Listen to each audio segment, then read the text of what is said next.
receptis salutaribus moniti, et divina institutione formati, audemus dicere. Bonjour à tous et toutes, je refais cette vidéo qui complétera et remplacera les deux petites vidéos que j'avais réalisées sur ma chaîne YouTube. Alors la première raison, c'est que je souhaitais quand même que la vidéo soit de meilleure qualité que des petites vidéos filmées avec la caméra de mon smartphone, et je pense que visuellement ça sera beaucoup plus agréable pour les personnes qui visionneront ma vidéo. Alors justement, je souhaitais rebondir sur les polémiques qui tournent autour du mariage des filles prépubères en islam, et notamment le mariage d'Aïcha avec Mohamed. Alors nous, en tant que catholiques, que devons-nous penser de cette problématique, puisqu'il y a beaucoup d'échanges passionnés entre apostats, entre musulmans, et chacun essaie de défendre leur position respective. Alors, c'est vrai que si on se penche plutôt concernant l'argument des athées ou des agnostiques que j'ai entendu, des apostats, c'est surtout de dire que l'islam permettrait une situation d'abus sur mineurs.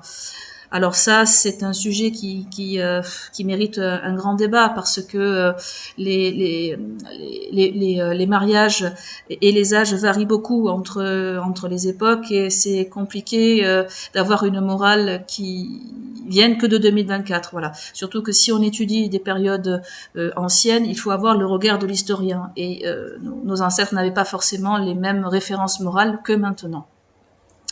Je voulais aussi rajouter que si vraiment en France nous devons avoir une action contre les abus sur mineurs, puisque c'est ça en réalité, le mariage des filles prépubères peut créer une situation d'abus sur mineurs. Donc en France, il faut appliquer un principe qui pourrait se rapprocher de la doctrine de saint Thomas d'Aquin. Charité bien ordonnée commence par soi-même, c'est-à-dire qu'on règle d'abord les problèmes qui sont autour de nous, pour ensuite se tourner vers d'autres problèmes qui nous dépassent. Pour le cas de la France, nous ne sommes pas sous loi chariatique, et ce sont les lois de la République qui régissent la Constitution française. Donc par rapport à cela, la Constitution française ne permet pas, et les lois liées au mariage, le droit marital ne permet pas qu'un homme de 50 ans, par exemple, épouse une fille de 6 ans. Voilà. Alors, de plus, je sais qu'en islam, il n'y a pas vraiment d'âge, il y a surtout des conditions de mariage. Voilà. Donc ça, c'est un premier point. Donc en France, le problème des mariages des filles prépubères ne se pose pas, puisque moi je suis en France, et forcément je raisonne d'où je pars, d'où je viens. Donc ceci dit, si vraiment, comme je le disais, nous devons nous pencher sur les abus sur mineurs, il faut se préoccuper des abus qui existent. Donc notre démocratie libérale, notre république laïque, quels sont les types d'abus qui existent? Alors, j'ai tendance à penser que c'est plutôt les trafics d'enfants, la sexualisation précoce, et ce n'est pas du tout les mariages des filles prépubères. Donc non, il faut si vraiment vous souhaitez vous engager pour protéger les mineurs, voilà, il faut se concentrer sur les vrais problèmes qui existent. Oui, donc pour rebondir sur ce que nous devons penser en tant que catholiques, moi je pense, alors c'est un avis tout à fait personnel, mais je crois que je crois que c'est contre-productif, d'utiliser l'argument de l'âge de Aïcha pour critiquer l'islam. Il vaut mieux se focaliser sur les critiques traditionnelles, à savoir la polygamie, le personnage moral qui est Mohamed, comparé à Jésus, qui lui n'a jamais péché, qui est Dieu et qui est le Sauveur. Donc forcément, c'est beaucoup plus, si vous souhaitez faire de l'apostolat, je pense que c'est beaucoup plus porteur de bons fruits. Et pour terminer, je dirais ceci, que je peux comprendre aussi, avec un regard de 2024, et je sais très bien que les époques ne sont pas les mêmes, et je ne ferai pas l'erreur de projeter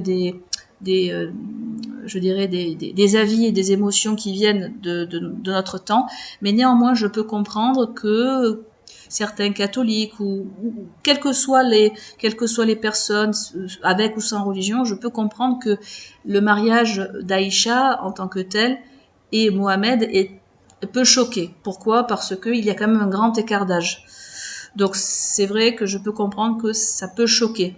Mais encore une fois, il vaut mieux se concentrer en tant que catholique sur les critiques traditionnelles, voilà, puisqu'elles touchent vraiment à la transcendance, elles touchent au salut, et elles touchent, je pense qu'elles toucheront davantage un musulman que le sujet des mariages des filles prépubères, honnêtement, puisque il trouvera toujours, et peut-être à raison, hein, il trouvera toujours une bonne défense. Hein, voilà, il dira à juste titre que il n'aura jamais, ça ne lui viendrait jamais à l'esprit d'appliquer les textes islamiques pour épouser une fille de 6 ans s'il en a 40.